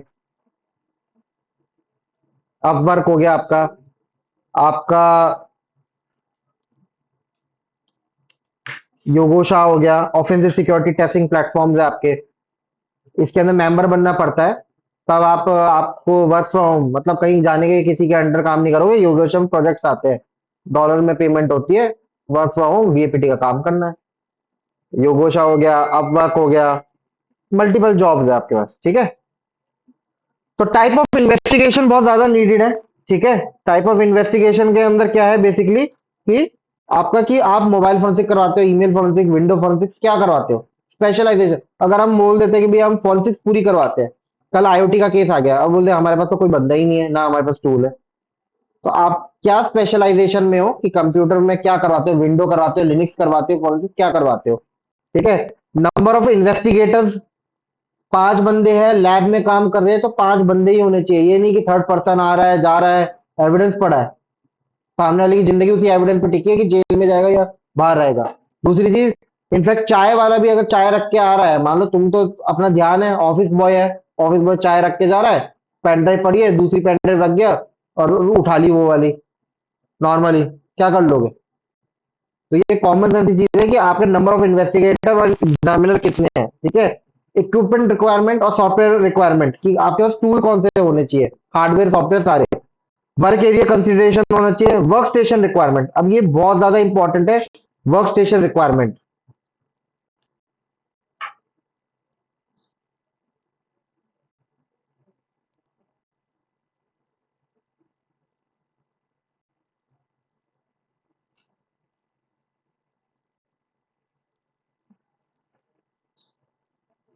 एक क्वेश्चन पूछता हूँ, तुम चुप रहना। हम्म, ठीक है।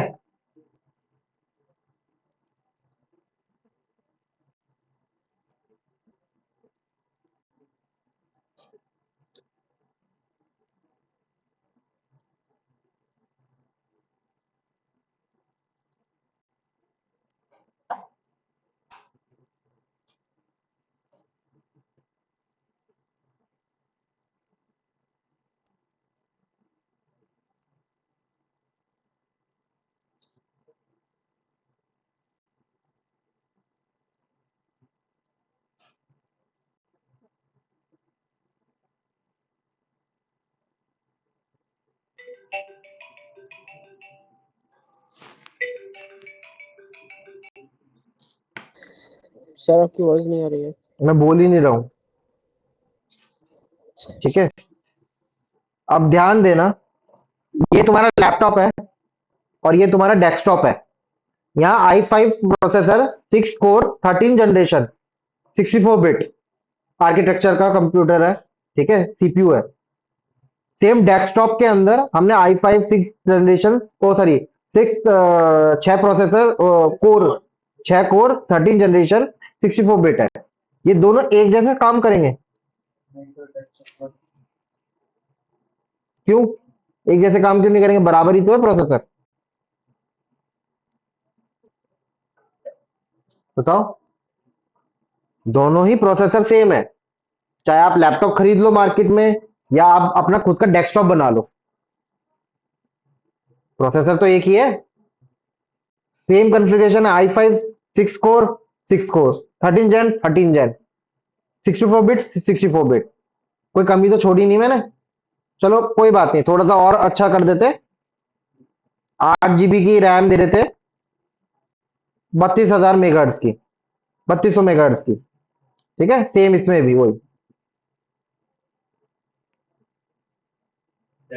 सेम कंपनी की एसएसडी, सेम दोनों में, 500 GB 500 GB, same company. WD है तो WD। हाँ, जेरॉक्स कॉपी समझ लो एकदम। और एप्लीकेशन भी एक ही चला रहे हैं अपन।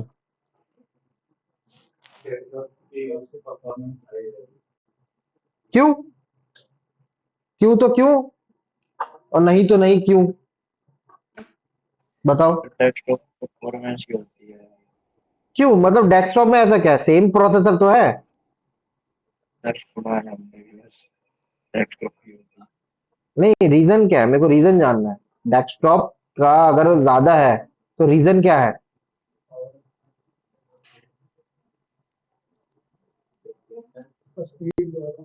अरे स्पीड तो सेम ही है, 6 कोर दे रहा है, 6 कोर दे रहा है, 13 जेन दे रहा है। तो डेस्कटॉप जो है वो डायरेक्ट चलता है। क्या डायरेक्ट होता है? पता नहीं। तुम्हारा जो लैपटॉप होता है ना, हमेशा याद रखना वो मोबाइल प्रोसेसर होता है, ठीक है। ये मोबाइल प्रोसेसर होता है और एज कंपेयर डेस्कटॉप के अंदर अलग तरीके होता है। तुम्हारे में से ना आधे से इनका ज्यादा बंद। साइज भी तो अलग होता है ना शायद। क्या चीज? प्रोसेसर का साइज भी तो अलग अलग होता 2 मिनट रुकना, एक बार 2 मिनट रुको। अब बोलो क्या बोल रहे हो? है। प्रोसेसर का साइज भी तो अलग अलग होता है डेस्कटॉप और लैपटॉप करेक्ट, का। ठीक है।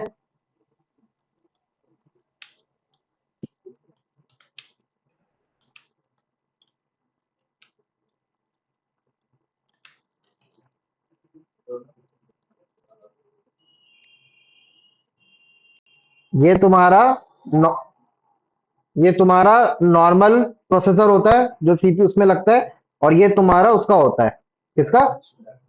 लैपटॉप का होता है। लैपटॉप के उसके अंदर एक इशू और होता है, जैसे तुम्हारे देखा होगा कि ये जो तुम्हारा i5 आता है, या तो इंटीग्रेटेड ग्राफिक कार्ड देता है, डेडिकेटेड बाहर से जो लगा रहे हो इंटीग्रेटेड, वो लैपटॉप वाले में इंटीग्रेटेड भी दे देता है। तो मेमोरी चिप में पावर तो उतनी है और ऊपर से इंटीग्रेटेड और दे दी, तो इसीलिए कॉन्फ़िगरेशन सेम रहेगी, पर ऊपर नीचे रहेगा क्लॉकिंग के अंदर।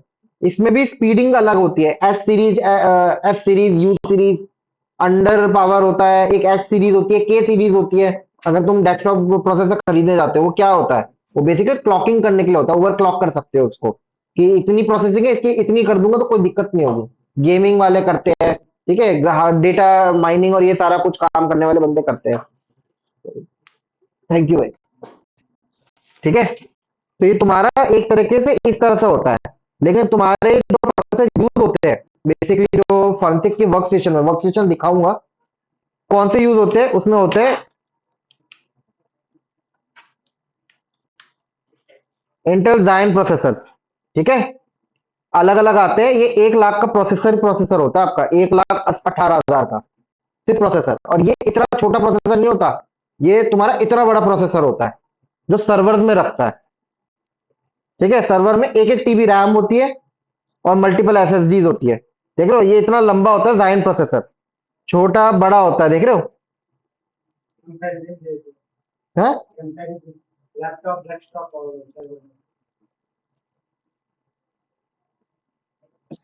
पर ये सीपीयू पे नहीं लगता, नहीं, ये तुम्हारे नॉर्मल सीपीयू पे नहीं लगता। डायरेक्ट तुमने कभी डेल, कभी एक मदरबोर्ड में कितने सीपीयू लगते हैं? एक ही लगता है। जैसे डेल सर्वर लेते हो, डेल के जो सर्वर आते हैं, सर्वर देखा किसी ने? ऊपर लगा होगा, खोल के देख लेना। सत्य सर को बोलना एक बार।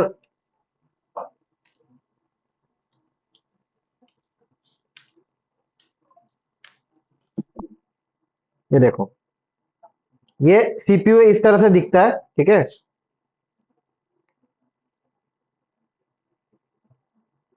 पावर एज ऐसे आपके ये होते हैं। अब ये एक ही मदरबोर्ड पे आपके दो सीपीयूज लगे हुए हैं। ठीक है, जायन प्रोसेसर, ठीक है, ठीक है, और एक टीबी रैम होती है। ये तो मैंने बहुत कम बताई है, 2-2 टीबी पहुंच जाती है रैम। तो ये रैम्स लग रही है आपके, सीपीयू आपके एसएसडी सारी इतनी लगी होती है। ठीक है, और ये आपके इसके ऊपर ये प्रोसेसर तो नीचे है, इसके ऊपर कूलिंग वो लगाए हुए हैं, कूल करने के लिए सीपीयूज को। तो एक ही मदरबोर्ड और दो सीपीयूज होते हैं, ये क्लॉक इन होते हैं। और इसमें नॉर्मल आपके ये रैडेट तो चलो प्राइमरी है जो सबसे ज्यादा इंटरेक्टिव है। बाकी आपके मार्केट में ओरेकल का ओएस आता है, सन ओएस आता है, ठीक है, ओपन सूसी आता है, मल्टीपल ओएस आते हैं जो ग्राफिक सन। कार्ड की नीड, क्या चीज? ग्राफिक कार्ड की नीड। ग्राफिक कार्ड लगे होते हैं इसी के अंदर, ये होता है। अब इतना मेरे को डिटेल नहीं पता इसके अंदर कि कहाँ लगे हुए हैं। मेनली आपका सारे ही काम होते हैं। नहीं तो बताओ ये क्या करते हैं, आपका सर्वर साइड एक साइड रख देते हैं और इनके अंदर थंडरबोल्ट जो आपकी वो आती है केबल्स जोड़ के, और ग्राफिक कार्ड का stack अलग रख देते हैं।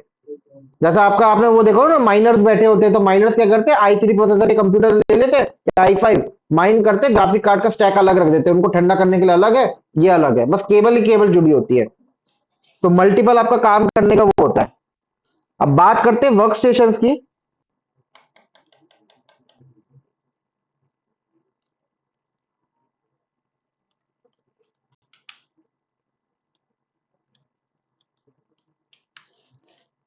ये आपके फॉरेंसिक वर्क स्टेशन आते हैं इस तरह से। ठीक है, ये बहुत ही ज्यादा आप समझ लो क्रूशल है। ठीक है,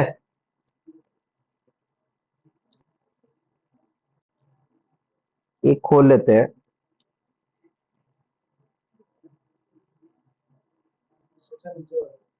2 मिनट।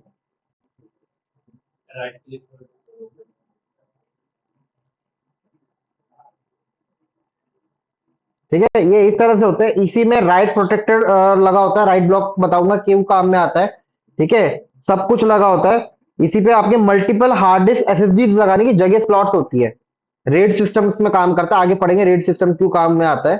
ठीक है, एविडेंस, मल्टीपल एविडेंसेस हम लगा सकते हैं, ये इसलिए काम आता है।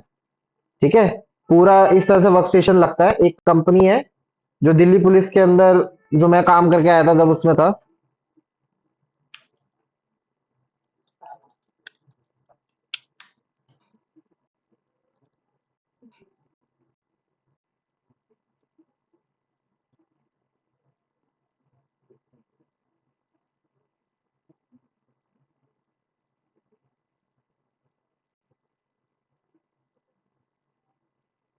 एक ये दो, और एक ये वाला। मैं काम कर रहा हूँ, इनकी प्राइसिंग देख लो तुम। $21,000 कितना हो जाता है?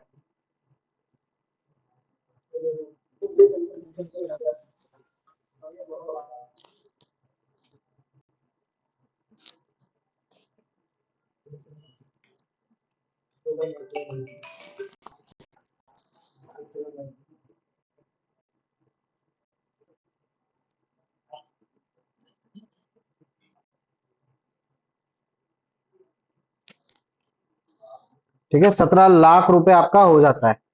ठीक है, 17 लाख रुपए के वर्क स्टेशन भी बहुत महंगे वर्क स्टेशन बनते हैं, क्योंकि नॉर्मल पीसी झेल नहीं पाता है। नॉर्मल पीसी में आपने दो एक फोन लगा दिया ना, तो ये लगा देगा 13 घंटे उसका डेटा एक्सट्रैक्शन करने का भी, एनालाइज करने के लिए, खोलने के लिए।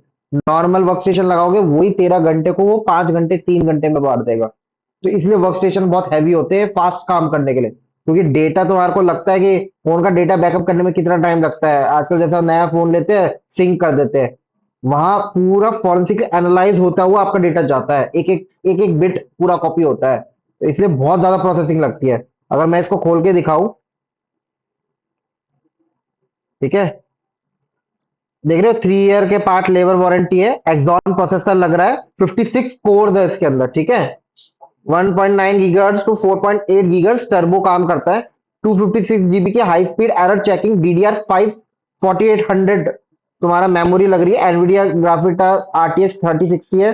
2 TB की NVMe M.2 है, फिर 4 TB की SSD अलग, फिर 4 TB की एक और cache temporary, 2x4 TB SSD है एक्टिव एविडेंस रेड बनाने के लिए, कि एविडेंस पे काम कर रहे हैं, उसकी कॉपी बनाई, वही करप्ट हो गई तो उसकी दो कॉपी और बनी होती है, कि कल के डेट में एक कॉपी खराब हो जाए तो हम दूसरी काम कर सके। ठीक है, high CP red array connected, तो इतनी सारी इसमें वो सारी चीजें हो गई, और भी चीजें इसमें सब कुछ है, मतलब एक तरीके से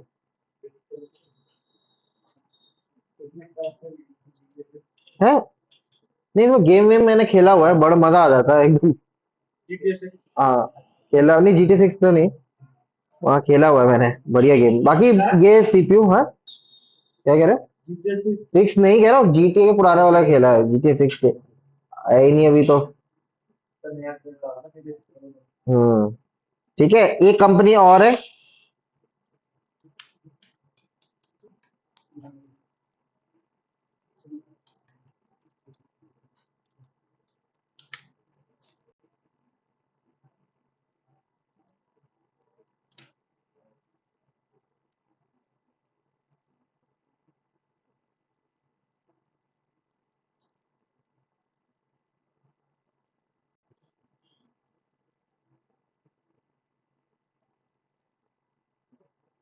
ये आपके फॉरेंसिक वर्क स्टेशन होते हैं,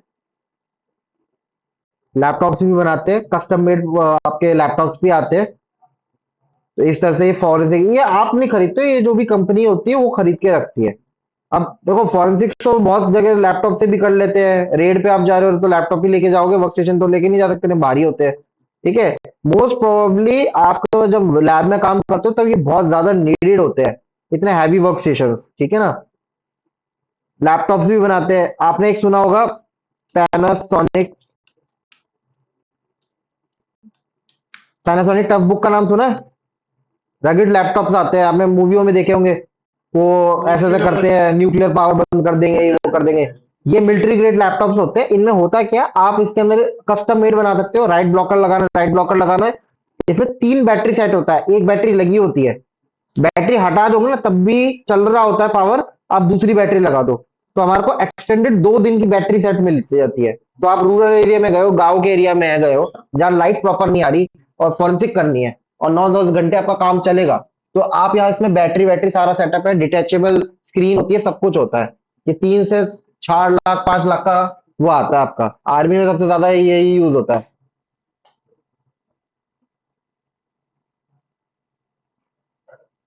ये 2 लाख का यही आ रहा है। सर परफॉर्मेंस वाइज कैसा होता है ये? अच्छा होता है, इसमें i9 प्रोसेसर सब कुछ लगा होता है, नया अपग्रेड, कस्टम मेड है ना, कस्टमाइज करवा सकते हो आप। तो सर इसका मतलब तो कस्टमाइज मतलब सीपीयू करा हाँ, था। आप मेड टू ऑर्डर, देखो एक होता है कि इनका बना बनाया है, एक होता है मेड टू ऑर्डर, हम मोबाइल वोबाइल सब कुछ कस्टमाइज करते हैं। पैनासोनिक अब बंद हो गया, लेकिन पैनासोनिक अपना काम कर रही होती है बैकग्राउंड में। देख रहे हो इसका, बहुत ही मिलिट्री ग्रेड लैपटॉप है ये, गिर जाए पानी हीट कुछ फर्क नहीं पड़ता इस लैपटॉप को। और नहीं है तो मार्केट में दूसरा लैपटॉप आता है लिनोवो का थिंकपैड, जिसमें आपने वो बीच में वो देखते हो ना ऐसे, ये ये वाले लैपटॉप ये स्पेस में भी काम कर चुके हैं, तो ये मिलिट्री ग्रेड लैपटॉप है ये भी, शॉक प्रूफ सारा काम, बैटरी बैकअप आपको अगर पावर सही दी हुई है सारे काम करता है, इसका सीपीयू वीपीयू सब कुछ। तो इसको बनाया इसी तरह से जाता है, ठीक है ना।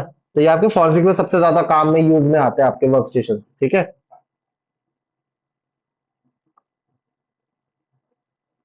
फिर internet network communication line, lightning and system and emergency power, physical security consideration, forensic lab की लाइसेंसिंग, ठीक है। फिजिकल सिक्योरिटी कंसिडरेशन से क्या समझते हो? Lighting and system and emergency power में आपका एक तरीके से लाइटिंग पूरा प्रॉपर होनी चाहिए, इन्वर्टर, मान लो आप डेस्कटॉप पे काम कर रहे हो, ठीक है, यूपीएस 10 मिनट तक की टाइम दे देता है, ठीक है। आप नॉर्मली एक उस पर काम कर रहे हो, ठीक है, और मान लो लाइट चले गई, 3 घंटे से आपको है 2 घंटे में और हो जाता, लेकिन कंप्यूटर बंद हो गया, गया वापस से आप 3 घंटे वापस से इमेजिंग करोगे, डेटा रिकवरी करोगे, टाइम तो आपका गया ना। तो इसीलिए आपका लाइटनिंग कंडीशन, इन्वर्टर, जनरेटर ये प्रॉपर होना चाहिए, क्योंकि लैब में ऑडिटिंग जो होती है ना, जैसा ये आपका एनएबीएल वाले ऑडिटिंग,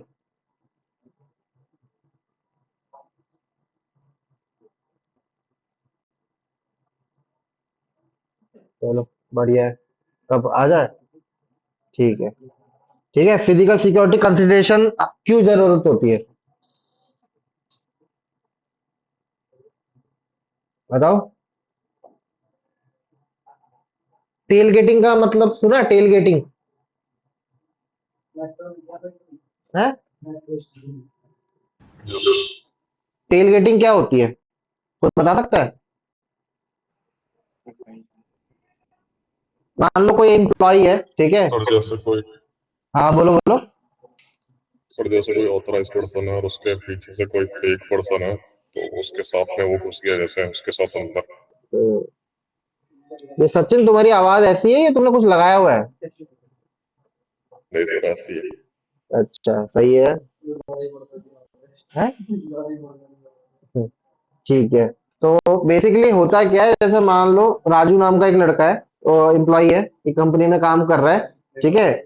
मान लो वो सिगरेट पीता है या छोले कुलचे खाता है, वो नीचे आया, ठीक है। अब वो छोले कुलचे तो लेने में लग रहा है, पीछे उसका वॉलेट है, और कंपनी से बाहर निकलते समय एक एक्सेस कार्ड है उसके पास जो उसके वॉलेट में रहता है। इजीली कोई आया फ्लिपर जीरो से वो कॉपी कर लिया, कैच हो गया, और वहीं से वो एंट्री करके अंदर चले गया। तो आपका फिजिकल सिक्योरिटी कंसिडरेशन 2-3 लेवल्स का होना चाहिए, इसमें कैमरा भी शामिल होना चाहिए, बायोमेट्रिक्स होना चाहिए, कीपैड होना चाहिए, और लाइसेंस कार्ड भी होना चाहिए। तो ये अब पता है, ये आपको लगता है बड़ी कंपनी ये करती है, आपका एक सर्टिफाई आईएसओ का ऑडिटिंग का वो होता है, जिसके अंदर आपका ना ये फ्रेमवर्क सेट किया जाता है कि कंपनी की सिक्योरिटी लेवल कैसी होनी चाहिए, कोई थर्ड पर्सन अंदर ना आ जाए। अगर कोई क्लाइंट भी मिलने आ रहा है तो उसकी सिक्योरिटी चेकअप कैसे क्या होना चाहिए, वो कि एक लैपटॉप तक अगर एक डिजिटल डिवाइस भी अंदर नहीं आना चाहिए, तो वो पूरी सिक्योरिटी कंसिडरेशन होती है। फॉरेंसिक लैब की लाइसेंसिंग होती है, physical and structural design consideration होना चाहिए, लैब का size, access to essential service होनी चाहिए। अब space estimation for work area and evidence storage, इसका मतलब क्या है, कोई बता पाएगा मेरे को?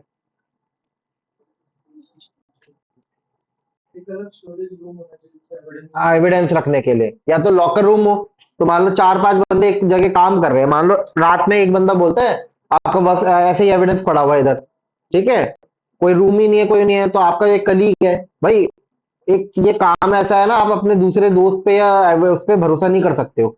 मान लो आपने नहीं पैसे खाए हो, उस बंदे ने पैसे खाए हो, उसने एविडेंस चेंज कर दिया हो, आप तो काम कर रहे हो, तो आपका प्रॉपर एक एविडेंस रूम होना चाहिए।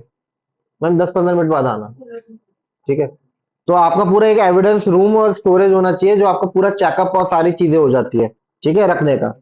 अब फिर आता है heating and ventilation, air condition should be 23 degree.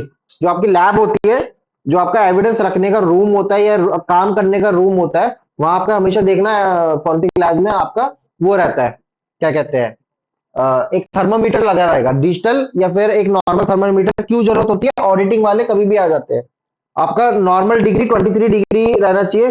ज्यादा ठंडा रहेगा या ना ज्यादा गर्म डिवाइस के लिए खराब है। ज्यादा ठंडा रहेगा तो क्या होगा,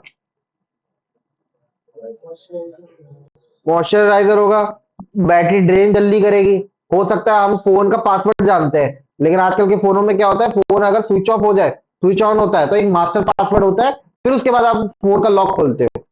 तो मान लो बंदा तो गया जेल, या फिर उसका एविडेंस हम देख रहे हैं, हम कैसे खोलेंगे, फिर वो हमारा काम बढ़ गया ना। तो नॉर्मल टेम्परेचर रहने देना, ज्यादा टू हार्ड। तो इसका नॉर्मल टेम्परेचर 23 डिग्री है। लीस्ट तुम्हारा कम से सबसे कम 17 डिग्री हो सकता है, और सबसे हाईएस्ट तुम्हारा 26 तक हो सकता है। इतना ही डिग्री आपका मेंटेन रहना चाहिए एविडेंस को रखने के लिए। रूम भी जो होता है आपका वो ऐसे ही रहता है, ना ज्यादा ठंडा ना ज्यादा गर्म। फिर understanding the hardware and software requirement forensic labs के अंदर आगे हम बात करेंगे कौन कौन से टूल्स होते हैं, कैसे क्या होता है। प्रॉपर लॉग मेंटेनिंग, लॉग दिखाऊंगा कि आपका लॉग कैसे होता है, आने जाने का एविडेंस कब रखा, किस तारीख को आपने एविडेंस में से डेटा निकाला, कितना टाइम लगा, कब निकला उसका डेटा, एनालाइज करने में कितना टाइम लगा, ये सारा लॉग मेंटेनिंग होता है। ये लॉग्स दिखाऊंगा काम कैसे होता है आपका। फिर आता है कंप्यूटर फॉरेंसिक एंड इन्वेस्टिगेशन की methodology, documenting the electronic crime scene, search and seizure. Seizure समझते हो ना, सर्च एंड सीजर, सीज करती है पुलिस जो भी एविडेंस होता है, ठीक है। एविडेंस का प्रिजर्वेशन, मेरे को कोई बता सकता है, data acquisition, data analysis, case analysis. Acquisition का मतलब डेटा निकालना, इन तीनों में अंतर बता सकता है, इसको कैसे काम करने का पैटर्न रहेगा, data acquisition, data analysis and case analysis.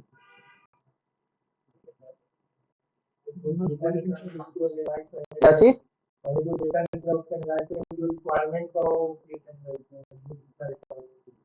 ठीक है। कहने का मतलब है आपने कोई डेटा निकाला, ठीक है, फिर उसमें डेटा एनालाइज करना है कि क्या क्या चीजें छटाई कर दी। और केस हमारे को क्या बोल रहा है कि क्या वो रिकॉर्डिंग है, कोई जीपीजी फोटो है, तो स्पेसिफिक चीज को निकालना, फिल्टर आउट करना। तो ये आपका 3 वेज में काम होता है, writing the investigation report and testifying as a expert witness, ठीक है। तो इस तरह से आपका काम रहेगा, ठीक है। कल दूसरी चीज स्टार्ट करेंगे, ठीक है। थ्योरी अभी चलेगी, ठीक है ना, 2 दिन 2 या 3 दिन चलेगी, क्योंकि आगे ये थ्योरी आगे तुम्हारे काम आएगी। क्योंकि आगे जब मैं क्वेश्चंस पूछूंगा, क्योंकि जब हम प्रैक्टिकल करेंगे और क्वेश्चंस पूछूंगा तब तुम्हारा दिमाग काम करना बंद कर देगा, क्योंकि थ्योरी नहीं बैठी हुई है दिमाग में कि फर्क कर क्यों रहे। डेटा निकालना अलग चीज होती है। तुम्हारे में वो 2000 रुपये ले रहा, तुम्हारे में उसमें क्या फर्क रह जाएगा, पैटर्न ऑफ वर्किंग, ठीक है ना। हाँ बोलो। सर एक क्वेश्चन था। हाँ बोलो बोलो। जैसे हमें फोरेंसिक में जाना है, हाँ क्या क्या आगे प्रोसेस होगा, क्या चीज, उसका आगे क्या रोड मैप होगा, प्रोसेस जो भी होगा, रोड कौन मैप। कौन से मॉड्यूल। तुम्हारा रोड मैप देखो है ना, सीएच तो जरूरी है, ठीक है। आपको जब तक इंडिकेटर ऑफ कॉम्प्रोमाइज नहीं पता चलेगा आप हैक कैसे हो रहा है। जैसे कहते हैं ना, चोर, पुलिस चोर की तरह सोचती है, तो वैसे आपको भी सोचना है। आप सिर्फ फॉरेंसिक फॉरेंसिक पढ़ के बैठ गए, सामने वाला क्राइम किस तरह का कर दिया, आपको क्राइम के बारे में नहीं पता, तो इशू होगा।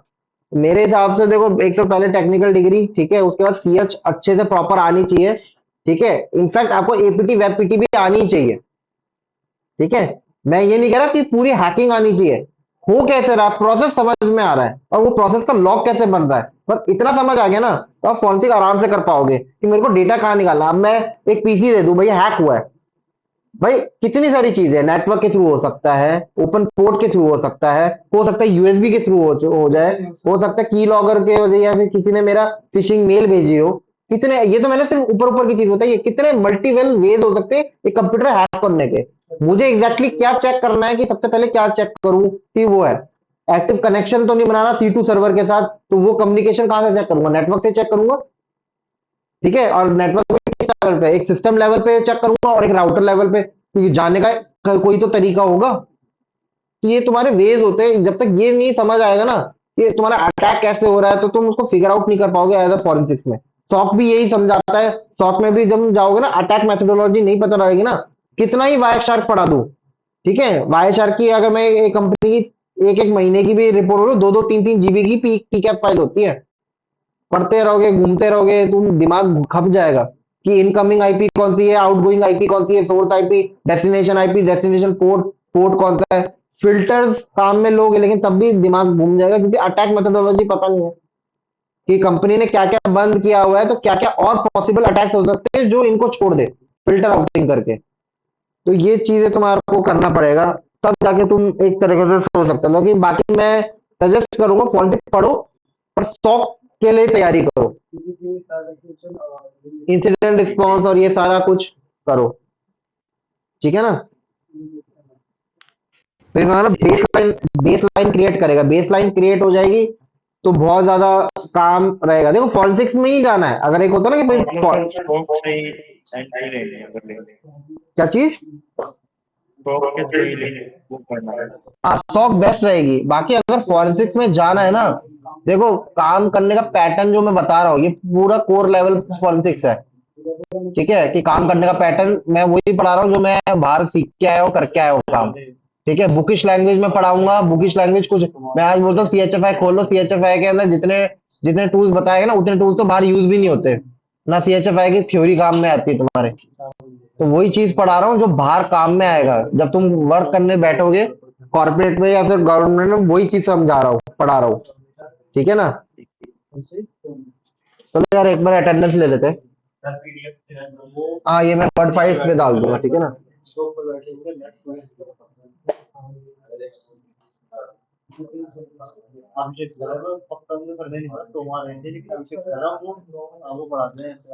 अजय आया है? ये ए कौन है? ए अनंत, यस सर। अनंत है। अरुण, अरुण भी आया था आई थिंक से। दीपक, यस सर। दीपक नहीं आया। धीरज, धीरज, धीरज ने मैसेज किया था ना, ठीक है। हार्दिक, हार्दिक ने है, नहीं है। जयपाल, ठीक है। खुशी यादव, खुशी ठीक है। किशन, किशन ठीक है। नितिन, नितिन नहीं आया है। पंकज, प्रवीण, राजू आया है। Ravikant, yes sir. ठीक है। ऋषि चौहान आया है। सचिन, present. ठीक है। सतीश, सतीश भी आया था देखा मैंने। सावन, सावन भी आया है। शशि भूषण कुमार नहीं है। शिवम, शिवम में कोई शिवम, अच्छा शिवम आया। सूरज कुमार, विवेक कुमार, यश, हाँ प्रेजेंट सर। ठीक है गाइस, कल चलते हैं। कल थोड़ा सर और, कल की अटेंडेंस लगा दीजिएगा मेरी। कल की मैंने लगा, अच्छा कल की किसकी रह गई थी?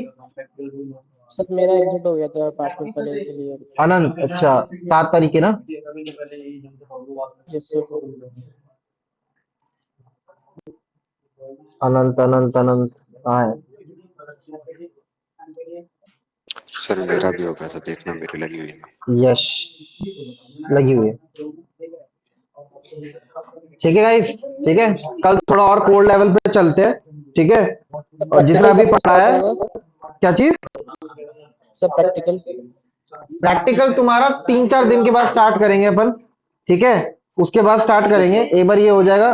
2 मिनट, ठीक है। एक बार प्रैक्टिकल 2 दिन हमारा एक बार थ्योरेटिकल कंप्लीट हो जाए, फिर अपन एक बार प्रैक्टिकल स्टार्ट करेंगे, ठीक है ना। तो थोड़ा एक बार कोर लेवल तुम्हारा बेस बन जाए, बेस के बाद तुम्हारा प्रैक्टिकल स्टार्ट करवाऊंगा मैं, ठीक है। ओके। चलो guys, okay guys, bye, take care guys.